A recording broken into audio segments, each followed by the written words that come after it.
Hi, this is Larry Gordon on 5tjt.com and on the Five Towns Jewish Times Facebook. We're in the internationally famous Gourmet Glatt Food Emporium in Cedarhurst, New York. This is the floral section, and it's extremely very attractive array of designs by Debbie Flowers, which are featured here in the store. Okay, right now we're in the brain trust of Gourmet Glatt. I don't know if you could see what's going on out there, but it's just a couple of days before sukkos, and there's a great deal going on, a great deal of activity.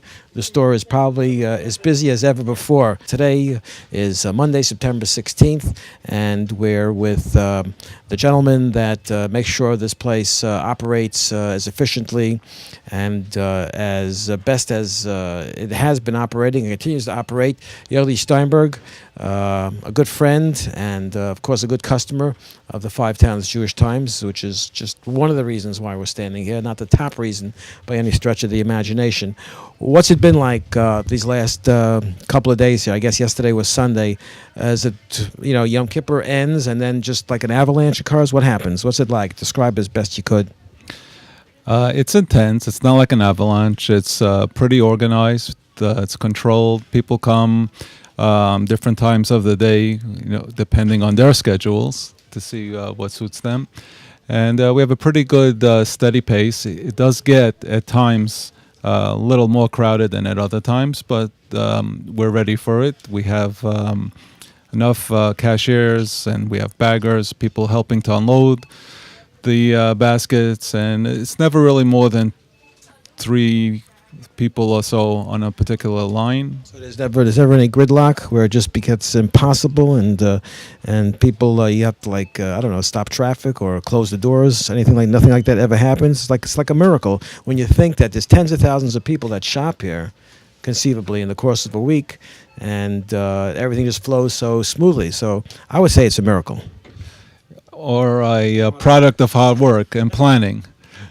Gabriel Wallowik is the director of, Meat Service, MEAT, Meat Service, and we're just a couple of days before Yontif, before Sukkos, and the place is jammed with people, and especially back in the meat section. So what is the most popular cut of meat that people are buying for Yontif? I gotta say, brick roast is a very, very good piece, a very good roast, great for Shabbos, great for Yom Tif. What is brick roast? It's a part of the chuck. People call it the French roast. It can be called Delmonico roast, French roast, brick roast, shell roast. It's a very, very marbleized piece of meat. And these are all part of the cow? It's all part of the cow. It's one part of the chuck, yeah. So what's a chuck? A chuck is the neck of the animal, so it's like the whole neck, and it's you have a lot of very tender cuts out of the chuck because it's very marbleized. I'm only asking you that because you have to assume that I don't know anything. And not only would you be assuming that in this department, but you would be also very accurate. So a chuck is the neck, and that's the best cut. Does that mean it's tastier, it's soft? Okay, in a nutshell, you have a lot of the juicier cuts out of the chuck and a lot of the leaner cuts out of the shoulder. So like roast beef is a leaner cut, still very good, but leaner. You'll have like the London broils and the shoulder steaks, all from the shoulder, which is more of leaner cuts. If you want more health conscious, for more health conscious people. And in the chuck, you'll have other cuts like chuck steaks and chuck roasts and California roasts, French roasts, which are all more marbleized cuts and juicier, a little bit fattier, and more flavor. So what happens with the rest of the cow? You have a rib roast. The rib also has, from the best parts is you have rib steaks. You can make a rib roast, boneless, bone-in, tied back on the bones. Then you have like parts of like the shoulder, which you can stew up for soups and for cholents and so on. So the meat you put into the cholent is like a little bit of a lesser quality meat? Actually, no, because you can take beef flanken, which is from the best parts of the animal, from the chuck again, and put in the cholent. You could take stew and put in the cholent from the leaner cuts, even though it's leaner, it has less fat, but because it's overnight in a cholent, so it has time for the muscle to break down, which makes it soft again. How many steaks can you get out of the average cow, would you say? Well, it depends. You want to cut them extra thick, you can get 12, 10, you can get 18. If you want to cut them regular size, you can cut them thinner. So yeah, 13, 14, 15, 18. In that ballpark, it depends how thick you want to cut them. Yeah, a cow is very big. Only Yeah. 18 steaks out of a cow. Well, rib steaks. Out of the rib, you can also cut some chuck steaks, which is like another, or fillet steaks. So out of a whole rib, you can get, let's say, 15, 16 steaks. Again, if you want to cut them thicker, you get less, and you can cut from the chuck. You can cut a bunch of fillet steaks, like 5, 6, 7. You can go boneless or bone in. You can cut a cow in many, many different ways, and you can. Do you have a lot of customers asking you how to cook these cuts? We have plenty of customers, and therefore we have a lot of recipes, recipe cards sitting by the showcase, hanging on the showcase, and customers are always asking for ideas, for recipes. So we spoke to Beryl about the meat department and about how busy that is this time of year. What are the second, third, and fourth most active departments in your estimation? Produce, very, very active. We are here at the Gourmet Glatt produce section on what is almost Erev Sukkos. As you can hear, there's a lot of tumult behind us because this place is really rocking and rolling. It's really busy. Ziggy Cohn is the director of produce. And how do you keep these shelves filled as well as you do when the place is so busy? Working around the clock, basically. You're here all night and all day? If I'm not here at night, I'm in the market at night. So the market is open at night. We got to get the stuff overnight to get them in the morning to be able to sell all day. So let's take a walk and just show us what's what over here. Come on over here. Now, what do you have, like 8 different types of bananas? Well, these are bananas. This is plantain. It's basically a Spanish fruit. You got green and you got ripe. You got the black is not overripe. It's really the way they eat it. Okay. Now, what is seasonal? What sells especially in great quantity for before Yontif? All the melons. Like those over there? Those melons still in the season. Running out right after the holiday, they'll probably be done. Onions probably go like crazy. It looks like over there you have like a mountain of onions. How many The onions types? we have is basically number one that you really can't get any other place. There's one farm that we try to stick with. It's called Sweetie. It's the best out of California. It doesn't get any better than that. How many types of onions are there on this planet? About 20. 20 different types of onions?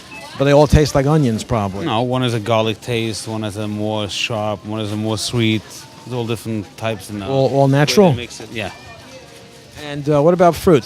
Still stuff in season? Some plums, some peaches. The next one is still in season. Again, all this stuff is going to be right out right after the holiday. The season's over. It's just the way it is. I mean, you're going to be closed for 3 days, Thursday, Friday, and Shabbos. So what do you do with all the stuff? That's what makes it so hard ordering stuff, because we have to try to keep it low going into Yom Tov, that we shouldn't have any leftovers. And that's why this Sunday, the second day of Chalamoid, we will not have a lot of stuff, because we try to clean up and not bring in stuff to sit over the weekend into Monday. People's homes are going to be cleaned out 3 days of Yom Tov. They're going to eat everything in sight. And so They're will gonna our store be clean, hopefully with fruit. So you're going to come back on Sunday morning and On Monday morning we'll have hopefully fresh stuff. Hopefully God's willing, we'll have no fruit on Sunday, but fresh on Monday morning.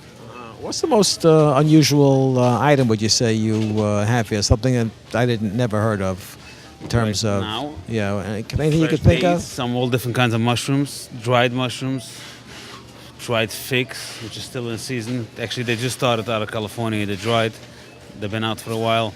Okay, what is this? This looks very interesting. All different kinds of squashes right now. What is this? Yeah, all the name on here. That's a squash? Carnival. What is it though? It's Squash. People bake it. People. So this is like this is a vegetable? Yeah. So you could serve it as like a side dish or something. Yeah. Cut it in half. So it really looks like a melon. Who told you how a melon looks? I'm just telling you, it looks and it feels like a melon. You know, looks like a little baby watermelon. All different kinds of squash. And what's this? Also squash? Acorn squash. Acorn. There's a white acorn. Where's that grown?